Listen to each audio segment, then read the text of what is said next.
Andor Season 2 released roughly 1 year ago, and the legacy of this show has only gotten stronger. Not only is Andor recognized as one of the best Star Wars projects ever made, but many consider it one of the best shows ever made. And the fact this show came from Disney's Star Wars is truly a miracle. What I want to do is dive deep into how Andor's second season has aged 1 year later. Obviously, many people have spoken about this show, including myself, but I don't think enough people have spoken about how much of a miracle this show and this second season is. And I'm not just talking about the quality of the writing, I'm talking about the formation of this show, the production of this season, and how many obstacles the team behind Andor faced that many people likely don't know about. Andor Season 1 concluded all the way back in November of 2022, so let's travel back in time to roughly the same month and take a look at the production of Andor Season 2.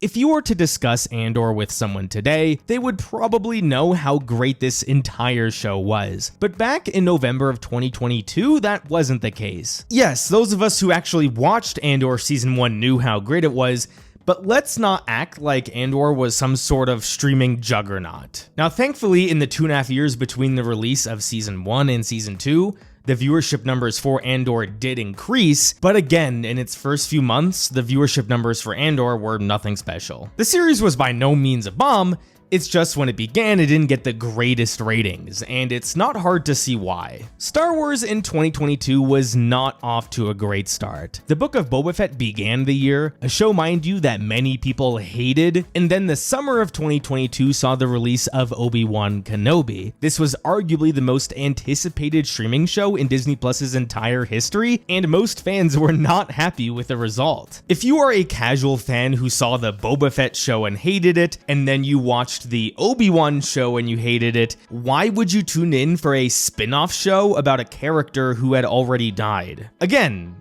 very strange. But thankfully for the Andor team, Season 2 had already been greenlit. The way streaming works today is that most of the time these corporations look at the performance of Season 1 before they greenlight a Season 2. And from a business perspective, it makes perfect sense. In the case of Star Wars, why would you devote an extra $100 million to the second season of a show that wasn't that successful? So again, the fact that Season 2 was already greenlit was a huge relief for the Andor team. Season 2 was also going to be the final season, and that probably played a factor. Andor being 2 seasons was not always the case. Back when Tony Gilroy was promoted to showrunner of Andor all the way back in April of 2020, the show was designed to run for 5 seasons, but somewhere along the way, Tony Gilroy, Diego Luna, and Kathleen Kennedy all agreed that 2 seasons was the best route. If the show were 5 seasons, that would be a massive financial commitment for Disney. For the cast and crew, given it takes like 2 years to make a season, that would be a nearly 10-year commitment. And Tony Gilroy realized that by the series' end, Diego Luna would be nearly 20 years older than he was when he filmed Rogue One. Keep in mind, Andor is a prequel to Rogue One. So in February of 2022, Stellan Skarsgård told the media that Season 2 would be the final season of the show, and Lucasfilm would confirm this not so long afterwards. Now, looking back at the show 1 year later,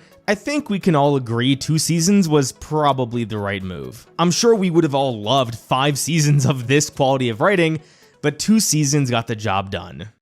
Now, what many people may not consider when hearing this story is that Season 2 easily could have been a disaster. There were reports that when Tony Gilroy was first hired to make Andor, he wrote a 100-page outline for the entire series. This would be the roadmap for the series. It's likely to assume that this 100-page outline was for 5 seasons, and Season 1 was written with 5 seasons in mind. It's very fair for us to wonder if Season 2 is just a condensed version of 4 seasons of the show. And given the fact that Season 2 is devoted into 4 separate arcs, that kind of only further supports this theory. So I don't want to understate how hard it is to take multiple seasons of a show, condense it into 1 season, and still make it as good as it ended up being. People shit on the final seasons of Game of Thrones because it felt like 4 seasons condensed into 13 episodes. Andor Season 2 could have easily been Game of Thrones Season 8. However, Andor Season 2 doesn't feel condensed at all. Some have criticized the season a bit for feeling rushed, but no one by by any means thinks this season is significantly weaker because of it. Now, I could very easily be overstating how far into production the team had this 5-season plan. It's very likely that Gilroy, Luna, and the rest of the team realized that those extra 4 seasons would drag on for way too long,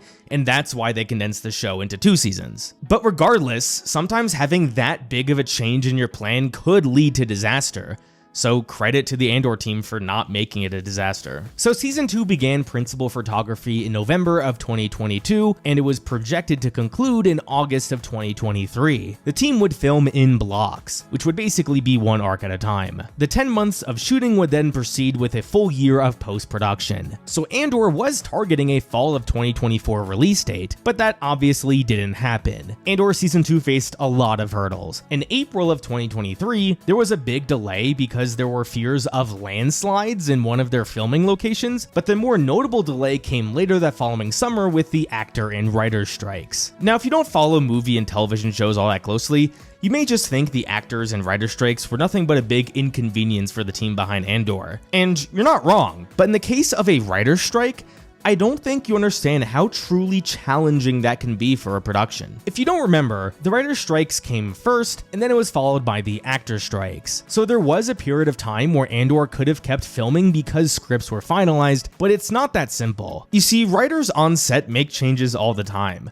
One day they could show up, see how something was filmed, realize they don't like it, and then make changes on the spot. Mon Mothma's speech was a rewrite. Originally, we would have just gotten snippets of the speech, but Genevieve O'Reilly and Tony Gilroy agreed that a full speech would make the scene more powerful, so they went down that direction. Now, this rewrite happened very early in Season 2's production, but the whole ending to Clea and Luthen's story was also a rewrite. A big reason Gilroy added this scene into Season 2 was because he didn't realize how great of an actress Elizabeth Dulao was. Her role as Clea was her very first professional acting role. Gilroy had no clue that she could hold her own alongside actors as prestigious as Stellan Skarsgård. So yeah, these crucial parts of Season 2 were rewrites. But when there's a writer's strike, those changes can't happen. The production team has to follow the script exactly and they can't make any changes. That could be very damaging for a series, not being able to do any rewrites. There's a big theory out there that the reason House of the Dragon Season 2 was such a downgrade from Season 1 was because of the writer's strikes. HBO kept filming Season 2 during the writer's strikes, so it's plausible to think that's why the writing of that season was much weaker. Andor, however, completely stopped filming, and it didn't resume filming until January of 2024. So almost 6 months later. Now, did this drastically delay the release of Season 2? Of course. That's why there's 2.5 years between the release of Season 1 and Season 2. But while we will likely never know the specifics, shutting down production for these 6 months definitely helped the final product. So credit to Kathleen Kennedy or anyone else behind the scenes who made this call.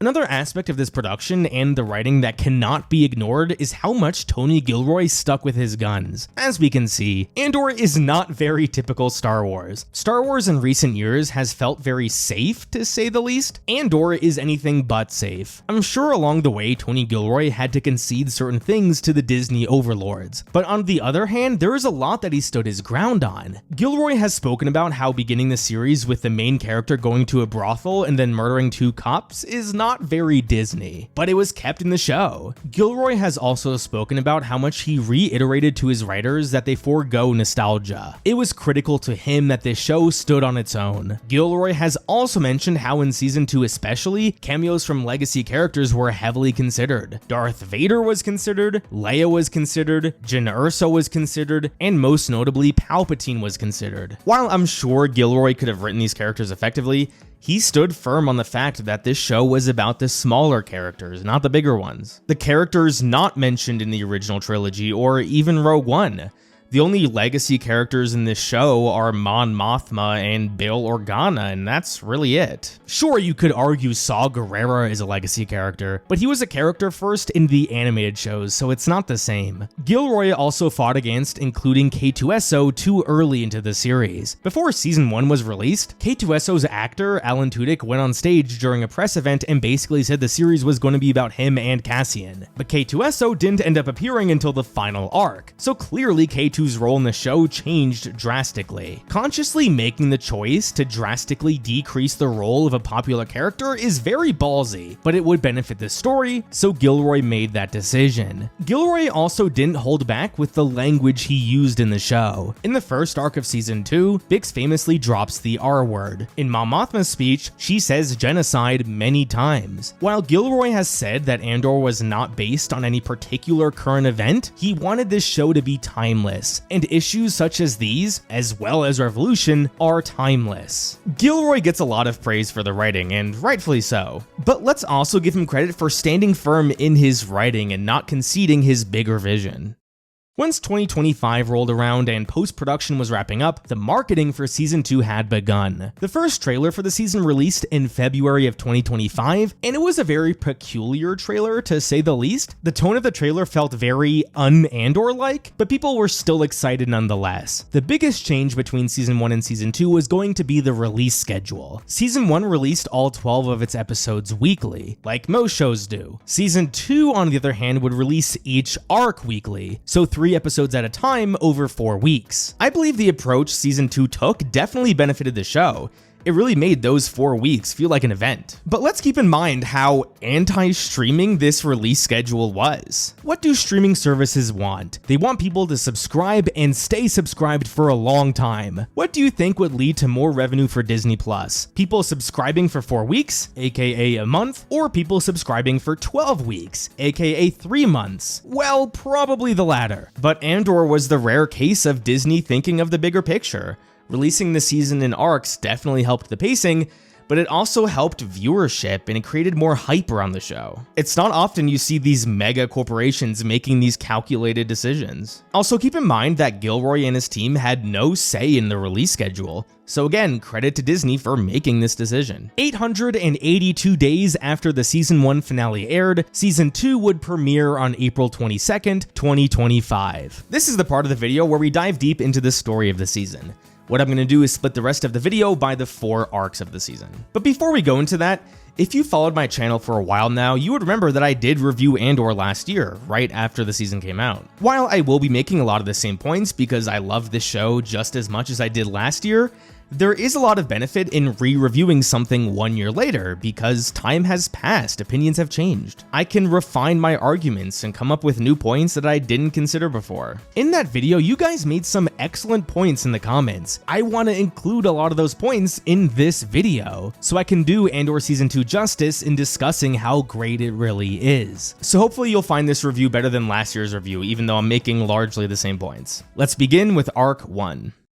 The first arc of the season is split into many different parts. We have Cassian with the Yavin Rebels, we have Bix and friends on Mina Rao, we have Dedra and the Imperials, and we have Mon Mothma and her daughter's wedding. One of the most fascinating parts about this season, and this arc in particular, is the diversity of the rebellion. And I don't mean just the skin color and different races.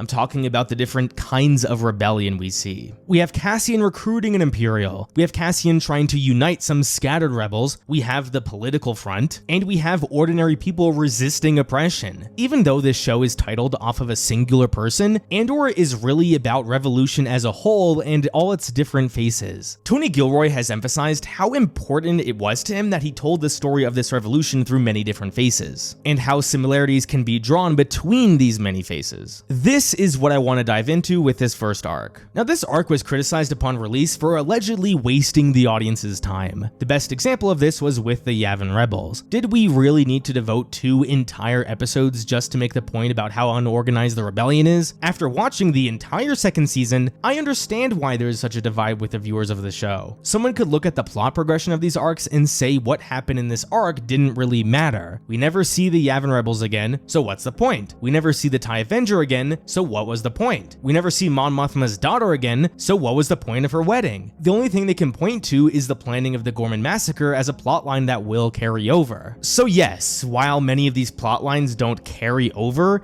There is so much important character development here that everything does matter. What makes Andor different than any other piece of Star Wars media is the patience the writers are asking from the audience. Andor is making viewers a promise that if they stick around, everything is gonna come together and everything will matter. Things that may seem isolated or irrelevant in the beginning will end up mattering and paying off. Once we have the entire story of the season, it's easier to piece together why each of these storylines are important. Tony Gilroy is too good of a writer to just waste the audience's time. So I want to go through each of these 4 storylines and discuss how it ties into the wider story of the season.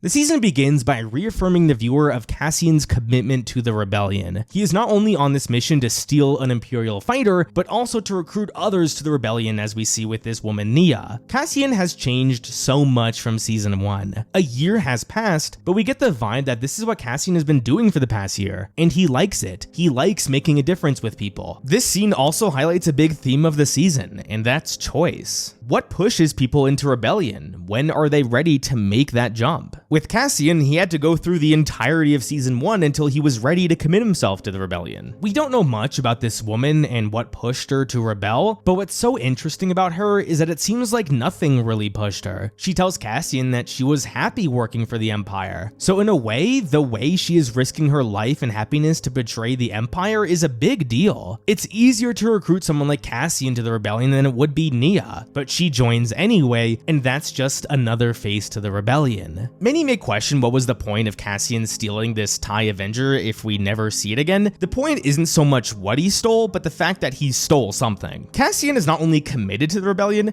but he's really damn good at it. In Rogue One, yes, we see Cassian as a captain, but we don't truly understand what makes him so important. This entire show does a really great job at highlighting why Cassian is so important to the rebellion, and highlighting that importance is essential to understanding Bix's sacrifice in episode 9. We saw multiple times in season 1 on both Aldhani and on Narkina how good Cassian is with people. In season 2, right away we see Cassian is able to convince this woman what she is doing is right. When it comes to his escape with the TIE Avenger, this is clearly a very difficult ship to fly. As we see throughout the first 2 episodes, a dozen ordinary people couldn't figure out how to fly it. Cassian was not only able to figure out how to fly it, but he was able to figure it out while under duress. Cassian is good at being a rebel, and he's committed to it. Tony Gilroy also said he was fed up with people saying the beginning of season 1 was too slow, so he wanted to throw in an action sequence here to change that. Now what this arc also establishes is Cassian's main conflict of the season: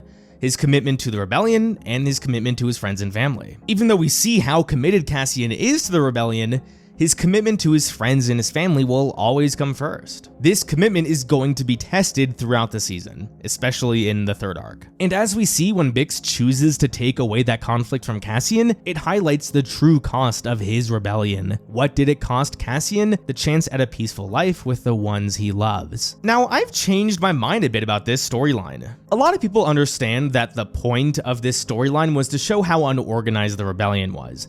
But they also argue that the Gorman arcs do that, so we didn't need to waste 2 episodes doing that here.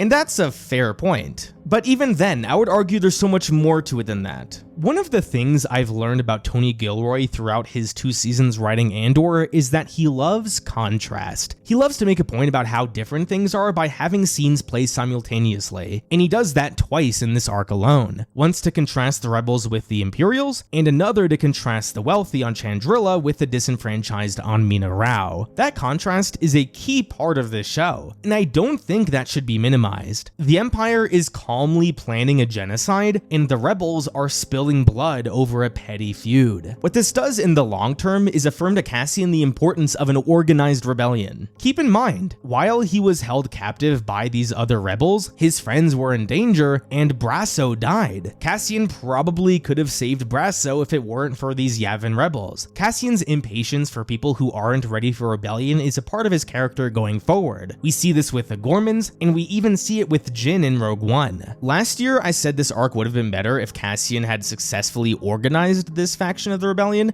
Like, it would show his competence, which is important. And while I definitely see that, I think the disorganization of it all is so much more important. So that's Cassian's story in this arc and why it worked for me. Let's talk about Bix and the stuff on Mon Mothma. The most discussed aspects of her story in this arc are the parallels to the undocumented immigrants and of course the assault scene. By the way, I'm saying assault here because if I repeatedly say the R word, this video will be demonetized and I don't want that. So with the assault scene, I was definitely taken aback by the discussion around this scene. Was it a bit jarring to hear the R word used in Star Wars for the first time? Sure. I definitely understand the arguments that Star Wars is a kids franchise and some may not like that assault like this was shown in Star Wars. But as I discussed in my Star Trek video I just made, Andor has really opened my eyes to what franchises can explore with their different kinds of storytelling. If every piece of Star Wars going forward was as dark as Andor, then yeah, I'd have a problem. But this is just one show, and I don't think that's a problem. Let there be variety in Star Wars, so I don't mind at all that Andor is exploring really mature themes. Now, I see this scene a lot differently than most people, it seems. Yes, it is clearly a commentary on fascism and power, that the Empire would have officers like this guy who try to force themselves on people. That's definitely a part of it, don't get me wrong, but the impact this scene has on Bix was definitely my takeaway. Bix in season 1 was a woman that lacked any sort of power or control. She was a good and loving friend, but she was constantly a victim of circumstance. She was put in terrible positions because of the people around her, whether that be because of Cassian or because of her boyfriend who got yeeted in the 3rd episode. When she's getting tortured and interrogated towards the end of season 1, that is the result of the Empire going after Cassian, nothing she did. And even then it's Cassian who has to save her. Bix never had any power or control over anything that happened to her that season. One of the benefits of these year-long time jumps in the show is that time has passed. We see how these events have affected our characters. Bix is clearly suffering from PTSD after the events of season 1. And one of the big pillars of PTSD is a lack of control, and that is what Bix felt in season 1. This assault was so important because it's the first time Bix is able to fight back for herself. She wasn't saved by Brasso or Will or Cassian, she saved herself. This is so important towards Bix's development because, again, it's the first time she's able to make a decision for herself, that she has some power in her life. As the season progresses, we see the way Bix is able to heal through making her own decisions, through having her own power. Her story in this show ends with her making a brutal decision, a decision she completely made on her own. So Bix fighting back in this scene is the first step she takes in finding that confidence. This arc is also crucial because it shows Bix how important the rebellion really is. In season 1, her torture stemmed from the Empire trying to find Cassian. I'm not saying it was right, I'm just saying it was motivated. On Mon Mothma, Bix's safety is threatened by a routine audit from the Empire. Nothing is forcing these Imperials to arrest Bix, but they're doing it anyway because that's what fascist regimes do. In order for Bix to make the decision for Cassian later on that he needs to stay with the rebellion, she needs to deeply understand how important said rebellion is, and that's what the Imperial presence on Mon Mothma does for her. She faces the might of the Empire, completely unprovoked. Moving on, Dedra's story is the one that gets the least screen time in this arc, but it's still just as powerful. Her scene in the conference with the other Imperials is haunting to a degree we've never seen in Star Wars. This scene perfectly exemplifies the banality of evil. There's just something more evil about people sitting in a room discussing a genocide than there is people standing in a room blowing up another planet. It's hard to grasp how truly evil something is when you don't see the faces of the people that were affected. In the original Star Wars, we don't see a single face on Alderaan. We just have to imagine what 1 billion dead people look like. And it's also just too quick. Tarkin orders the planet to be destroyed, and that's that, he moves on. Sitting down and discussing over lunch how you're going to genocide a people, a plan that will unfold over the span of years, simply feels like the most evil thing you can do. What really got me was seeing that Gorman video where we see how peaceful the Gormans are, and then after that's done, Krennic is like, we need to ethnically cleanse these people. Many people have taken moments throughout Andor and have drawn parallels to very specific moments throughout history. In this case, Tony Gilroy himself has said that this scene was inspired by the Wannsee Conference from Nazi Germany, where they discussed the final solution of the Jewish people, aka the Holocaust. But one thing I've learned about Tony Gilroy in his time writing Andor is that he wants his allegories to be timeless. Like, sure, there are a lot of parallels between Bix's undocumented storyline and what's going on with ICE, but keep in mind that Andor Season 2 was written like 3 years ago, way before this whole ICE situation was a big problem. Issues with undocumented immigrants and refugees are timeless throughout history, and that is what Tony Gilroy is tapping into. So while this scene may be specifically inspired by the Vonsea conference, I am certain that many people of different cultures can draw parallels as well. Now to focus back on the micro, how does this relate to Dedra? Again, the contrast is on display. One second this woman is helping plan a genocide, and the next she's preparing to meet her boyfriend's mom for the first time. And it appears meeting Cyril's mom is more stressful and more of a burden to her than what she plans to do with the Gormans. It's truly sick. It's also so jarring that these scenes with Cyril and his mom are genuinely hilarious. I cannot remember the last time I laughed so hard watching Star Wars as I did seeing Cyril lay on that bed. It's so relatable. It's also so fascinating to see how committed Dedra is to Cyril. And I think that's the part of this storyline that a lot of people are missing. She isn't simply just using Cyril, she does care about him.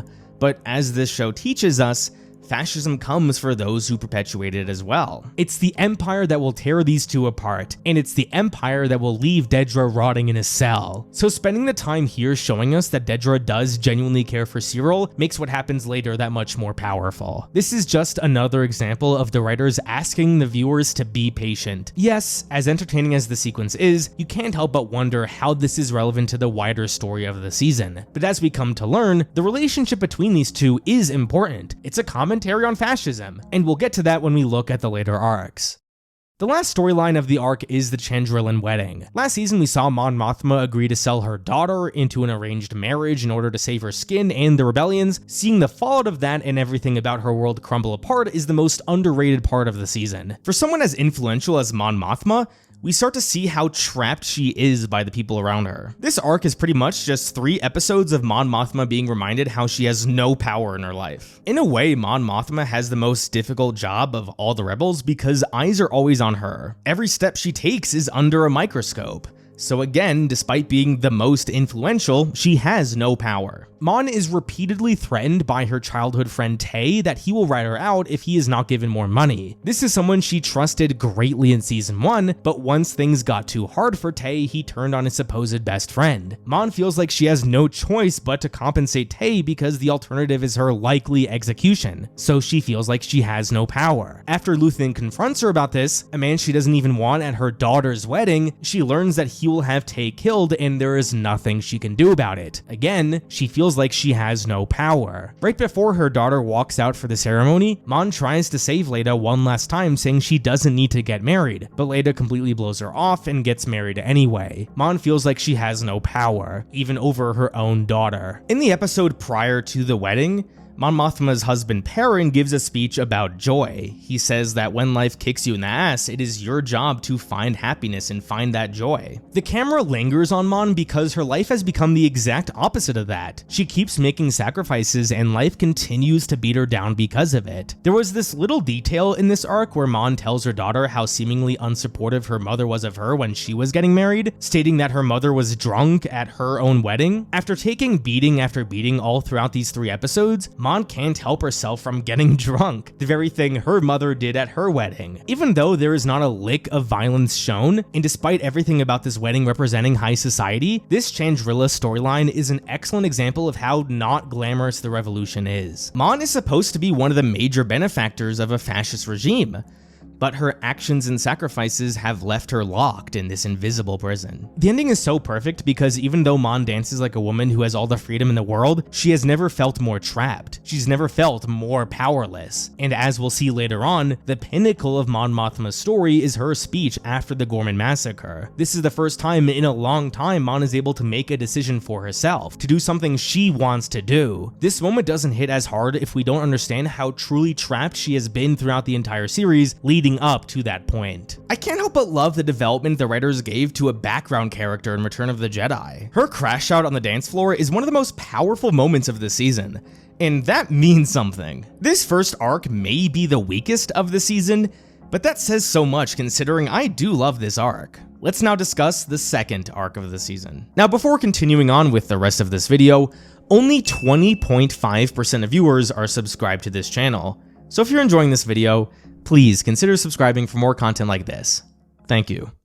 What's so great about this arc is that literally every character and storyline ties into Gorman in some way, besides the comm storyline, which I'll touch on in a bit. So of course, everything is centered around Gorman. Before we talk about any character specifically, I think the most admirable part of this entire arc is the attention to detail. I can't remember the last time Star Wars devoted so much attention to detail for an entire fake culture. Andor Season 1 did such a great job with Ferrix, and Season 2 does a great job with Gorman. Tony Gilroy clearly understood that the Gorman Massacre is going to be the pivotal moment of this season. Everything needs to build up to that and Mon Mothma's subsequent speech. In order for the Gorman Massacre to hit as hard as it needs to hit, we need to understand as much about the Gormans as possible. We need to deeply empathize with these people. While this arc has so many other things going for it, simply developing the Gormans is maybe the most impressive part. In the behind the scenes promos, they talk extensively about all the details that went into the Palmo Plaza. You can see murals with spider iconography, even the architecture of the plaza evokes some iconography. There's so much detail that goes into what the Gormans wear, what they eat, bits and pieces of art. The most famous example is that the Gormans love to sell little models of these spiders. You could write paragraphs on all the little details you can see throughout the Gorman Plaza. Outside of physical objects, we have the lore building behind the Gorman people as well. They talk about the memorial in the plaza honoring the couple of hundred people that died by the hands of Tarkin. If you go back and watch the first arc, you can notice that the plaza isn't there in the video because the Empire doesn't want people to see it on video. It's a great little detail. There is tradition and history that the Gorman people talk about. During the massacre in the next arc, we hear their national anthem. The Andor team went so far above and beyond that they created an entirely new language just to further give the Gormans their own identity. Gilroy has mentioned that the historical allegory to the Gorman people is the French Resistance.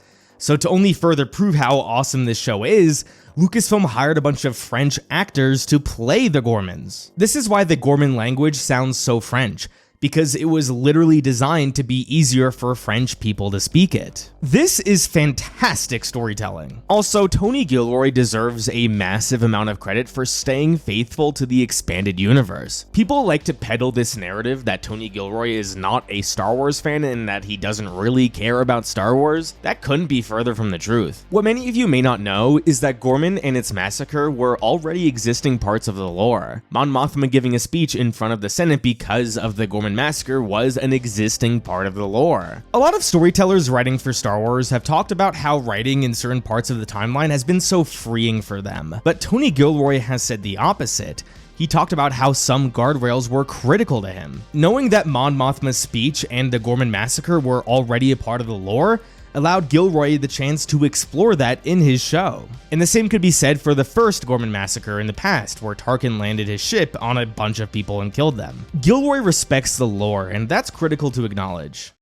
Let's talk about how every character's storyline weaves into Gorman. This all originates from Dedra and the Imperial Council. They're implementing a plan to orchestrate a resistance on Gorman so the Empire has jurisdiction to come in and take over the planet. To facilitate this plan, Dedra has Cyril go undercover to report on the Gorman Front's doings. The implications this has on Dedra's relationship to Cyril is pretty noteworthy. As we saw in the previous arc, and clearly with this arc, Dedra does care about Cyril, but she is still willing to use him to push her agenda. I saw this fantastic clip with Dedra's actress about female psychopathy. She said that female psychopaths are less likely to murder because they're more likely to manipulate others into doing their bidding.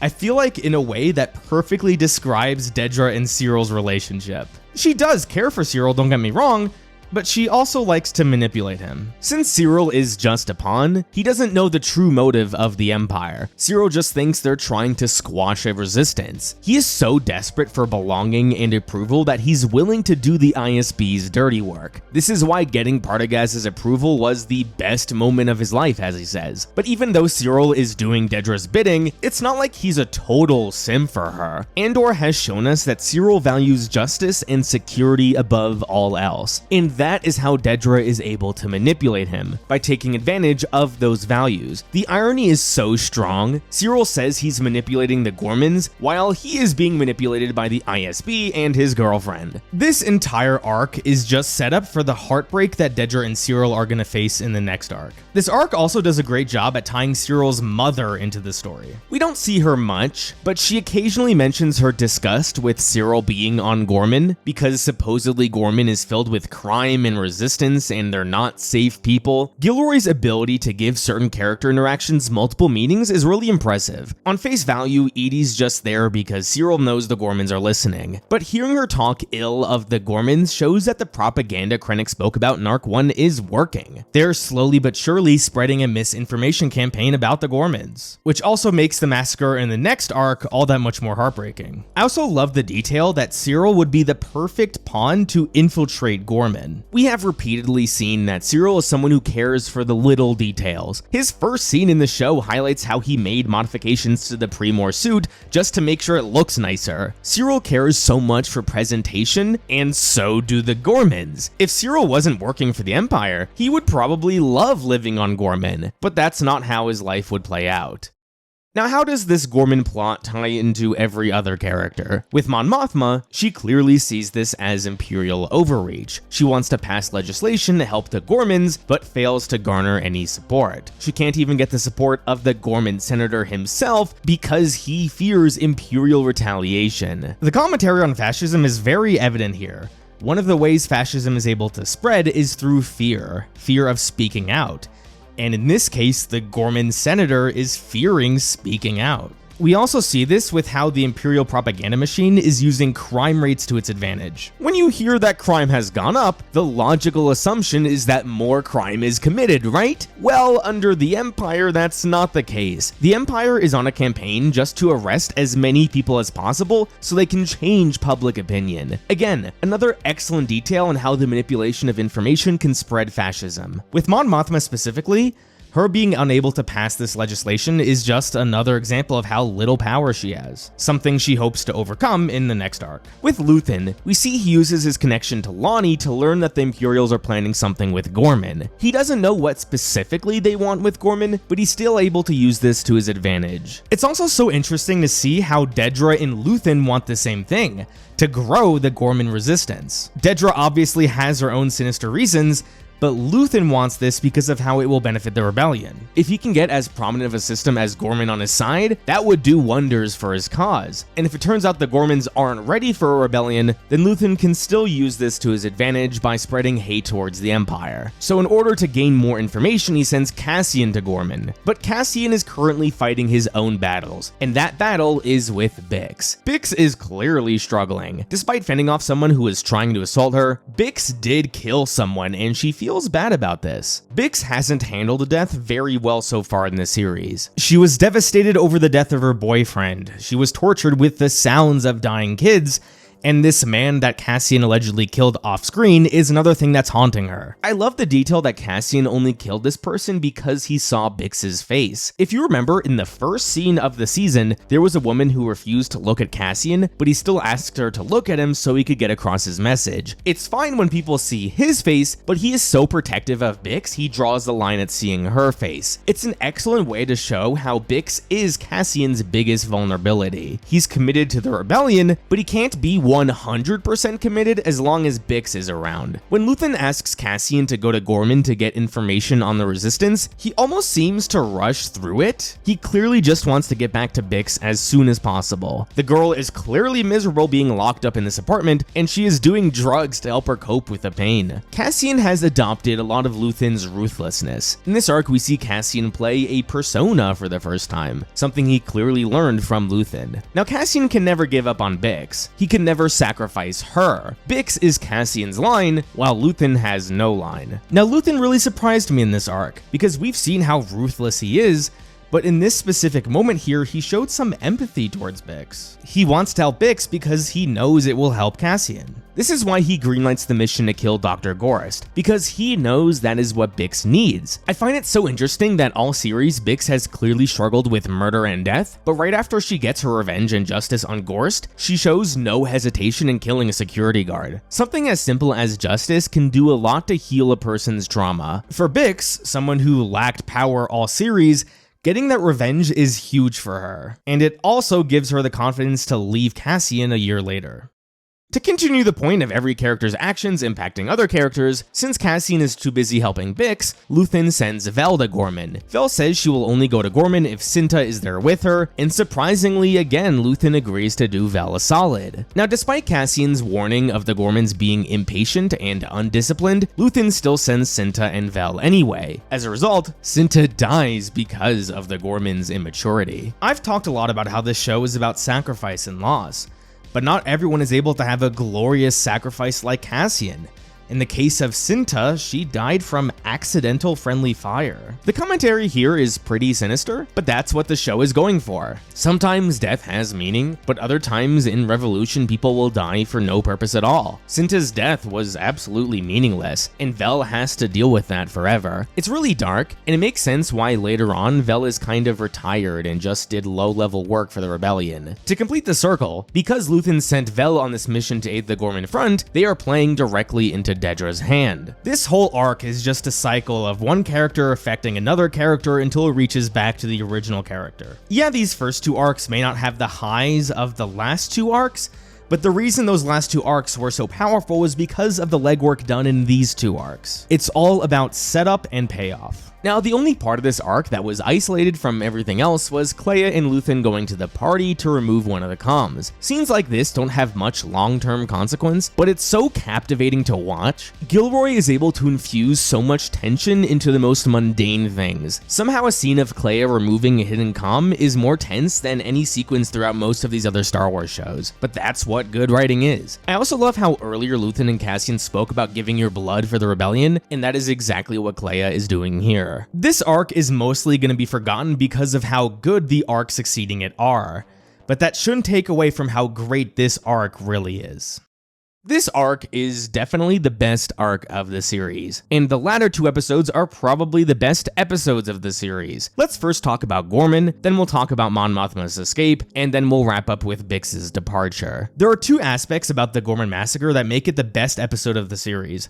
One is how it resolved Syril's storyline, and another is how it mastered the art of tragic storytelling. We've spoken about it extensively before, but the truth Syril comes to learn is the ultimate betrayal. Syril was a man who valued security, order, and justice above all else. Every action of his in this series is either to achieve one of those three things, or to gain the approval of a superior. After spending presumably years gaining the trust of the Gorman people and feeding that information back to the Empire, Syril believes he is doing this so he can maintain order and peace, to stop the rebellion. But of course, Dedra reveals to Syril that he was actually being used for a wider purpose, to fuel the fire of rebellion and give the Empire jurisdiction to wipe out an entire culture. Syril is evidently devastated by this. Dedra even makes an effort to manipulate Syril again, promising him that they can just go back to Coruscant and have everything they've ever wanted, but the betrayal is too much for Syril and he leaves Dedra. We proceed to see Syril out in the courtyard as the violence spreads around him. Syril in this moment realizes that he is responsible for all the death and chaos that's surrounding him. And as a man who values security and order over anything else,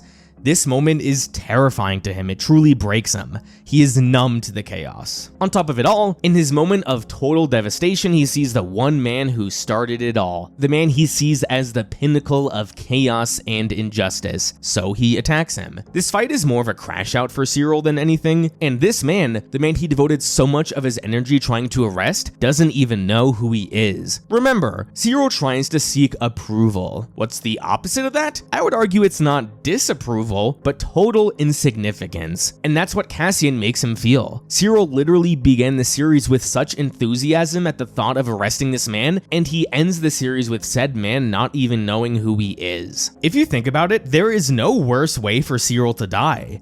Not only was he made aware about how all the crimes around him are his fault, but he was also made aware of how insignificant he really is. But before he can truly ponder it all, he dies. I love the irony that Syril was killed by the man who was against violence all throughout this arc. It's just another thing to add to poor Syril's demise. Syril was such a fascinating character. His death is just another reminder that the Empire has no problem taking advantage of and leaving behind everyone in its system, and that includes men like Syril. Now, the more impactful part of this massacre is how tragic the whole situation is. We've already spoken about how this entire season so far has made us empathize with the Gormans, So what makes this moment so powerful is the feeling of hopelessness and inevitability. The Gormans begin by marching into the plaza so they can protest the Empire. Knowing that the Gormans are walking into a trap is just the beginning of the tragedy. As they're marching into the plaza, we hear them famously chant, "We are the Gor, the galaxy is watching." What's so haunting about this chant is just how wrong the Gormans are. The galaxy is watching for sure, but they've been so manipulated and fed so much propaganda that they think the Gormans themselves are to blame. Imagine you're in school and you're getting bullied and then you go to the principal's office, but he blames you, saying you incited the bullying. That's basically what's going on with the Gormans, except they don't even know they're going to be blamed for it. It's even more sinister when you consider the fact that the Empire is using the Gormans' pride against them. The Empire would not be able to pull off this plan over a culture of people who are submissive. The pride of the Gormans leads them to protest, and that will lead them to getting killed. The gradual switch from the chant to the national anthem is maybe the part of the episode that hurts the most. It's like one last reminder of how close and cultured the Gorman people are before they get slaughtered. One part of this episode that really surprised me was the small storyline of the Imperial cops sent to control the riot. Such little things can make such a big difference in the end. We get just a few scenes showing that these troops are young and inexperienced. They are forced to go out and control this protest, but in reality the Empire is using their own men to incite the massacre. The Empire wants to shoot one of their own troops, blame it on the Gormans, and then open fire on the Gormans. Again, even the people who perpetuate fascism fall victim to it. After the shooting breaks out, the writers try to give you a little bit of hope. Some of these Gormans and even Will are able to fight back effectively, taking down a handful of stormtroopers, but that little bit of hope is crushed by the KX droids. These things are so powerful and so overkill, and when you think about it, why would the Empire have droids these powerful in civilian areas? Oh, it's because the Empire plans to use these droids against civilians. The episode is capped off by Drian at the end with her transmission. The desperation surrounding such a hopeless situation really got to me.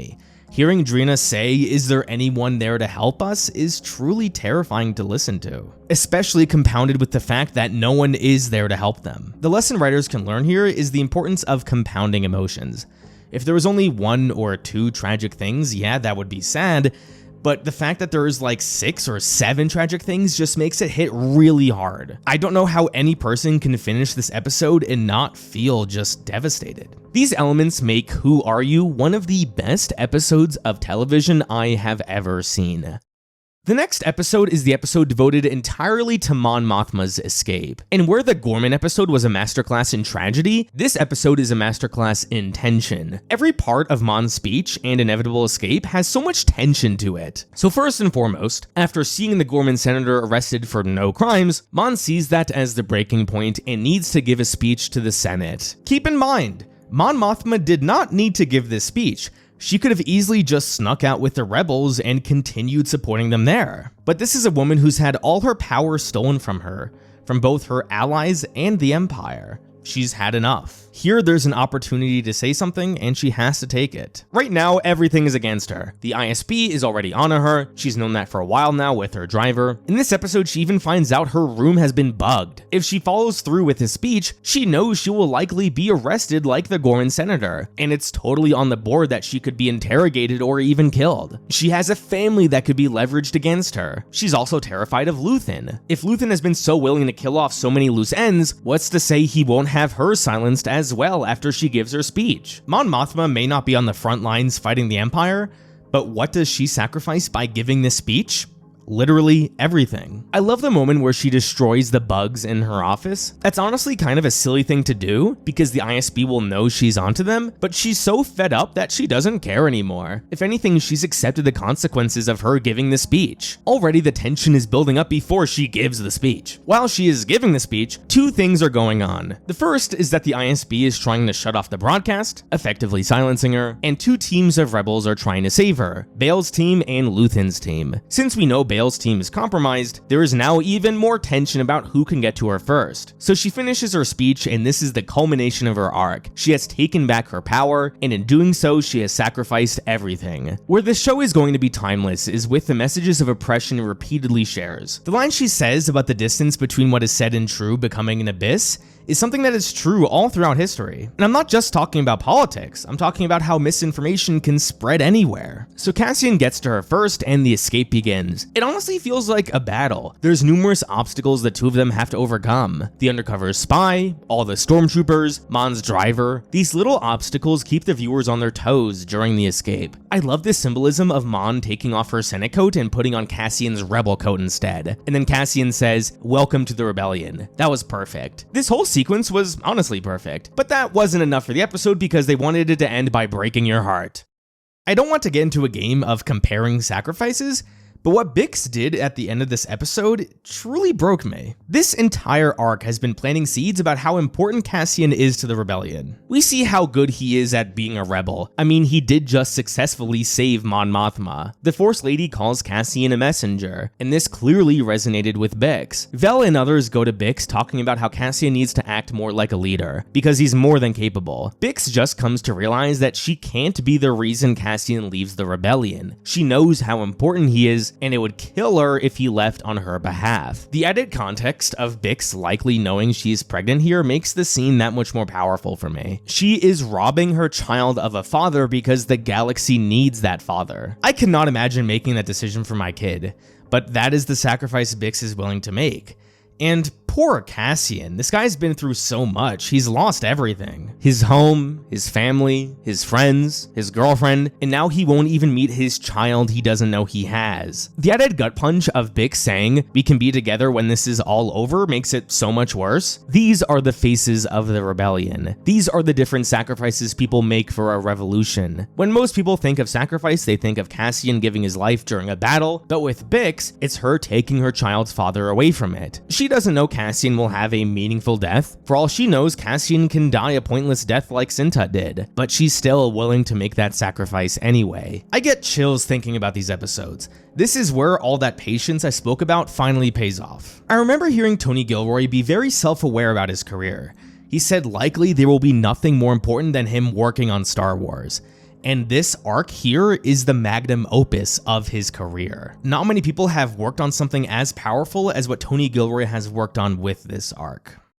The final arc of the season begins with resolving Luthen's story. I'll be honest, I had some concerns going into the final arc of the show. Now, because this show is a prequel to Rogue One, and the writers promised that the show would end right before Rogue One, I was always concerned with what the writers could get away with because there's not much they can do. You can't have Cassian go on some life-changing mission right before the events of Rogue One, especially considering Rogue One begins with him just reaching out for some intel. Imagine how jarring it would be if the Gorman massacre or rescuing Mon Mothma happened right before Rogue One. So the way the writers were able to get around this was by having the last arc of the series focus entirely on characters not in Rogue One. The first episode of this arc is the only episode in the series that doesn't feature Cassian. It's entirely focused on Dedra, Luthen, and Kleya, all characters who are not in Rogue One. This way there's still a lot of tension throughout the arc, and it absolutely works. Episode 10 concludes with Luthen's death, and this entire episode was the best way I could think of to conclude this character's story. What made Luthen so compelling was his commitment to the cause. He knew he would never get any credit or glory for what he was doing, but he was going to do it anyway. So after he is found by Dedra, he decides to stab himself so he can't give the Empire any information. But he's tentatively alive and needs to be put down for good by Kleya. I love the last shot of Luthen, that he died laying on a bed alone as the screen fades to black. It would have been such a disservice to end his story in any other way.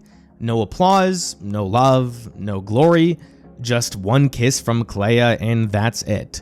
It's the perfect way to end Luthen's story. It's also poetic that the first thing we see him do in this episode is wrap up the loose end with Lonnie. It's sad that Luthen had to kill this man who just wanted to escape with his family, but of course, Luthen would have it no other way. It's also quite sad knowing that Lonnie was the one who set off the chain reaction that will destroy the Empire, but he will get no acknowledgement from anyone, not even Cassian at the end of the season. Another example of characters reinforcing the themes of the show. Now, the true MVP of this episode is Kleya. A significant portion of this episode is devoted between flashbacks of when she met Luthen and her on this mission to kill him. There's something so Andor about an entire episode being devoted to a girl trying to kill the man who once saved her all those years ago. The relationship between these two is a bit complicated. The actress of Kleya has said that she doesn't see Luthen as a father figure, But Luthen is undeniably the closest person in her life. To have her risk her life so she can kill this person is tragic.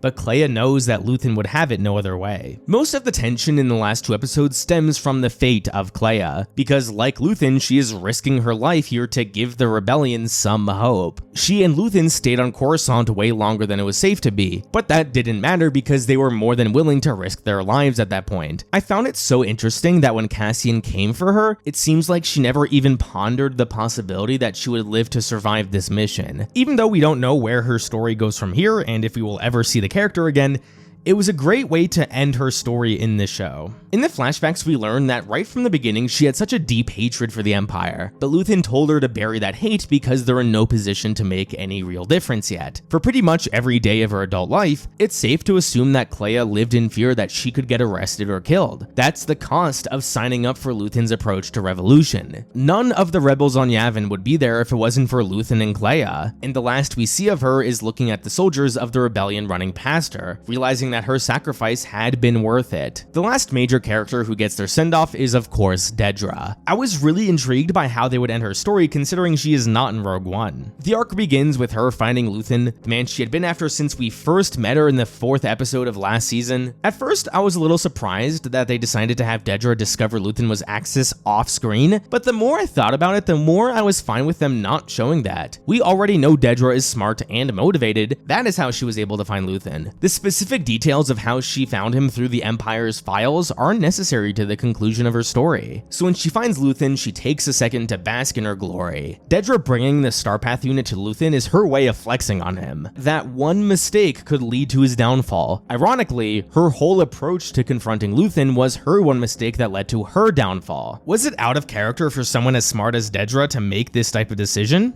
Not really. We've seen throughout this series that Dedra is someone who takes great pride in her work.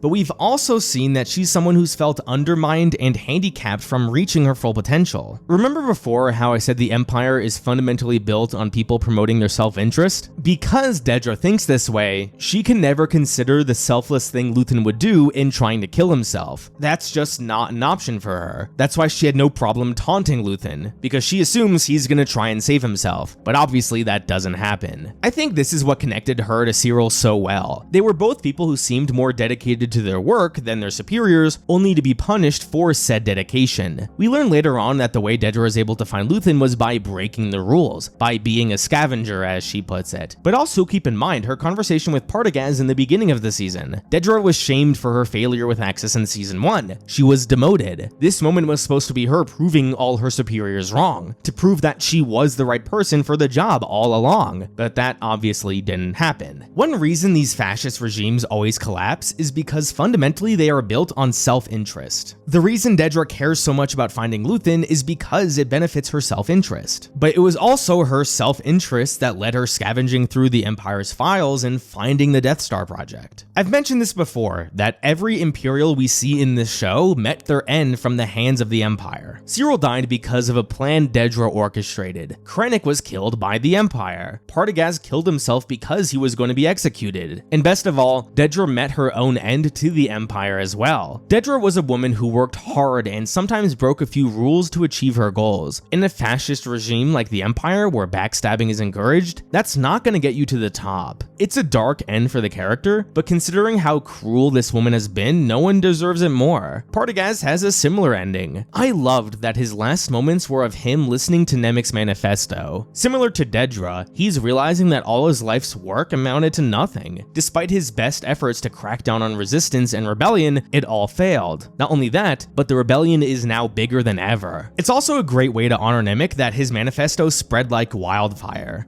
The frontier of the rebellion is everywhere, and Partagaz is hopeless to stop it.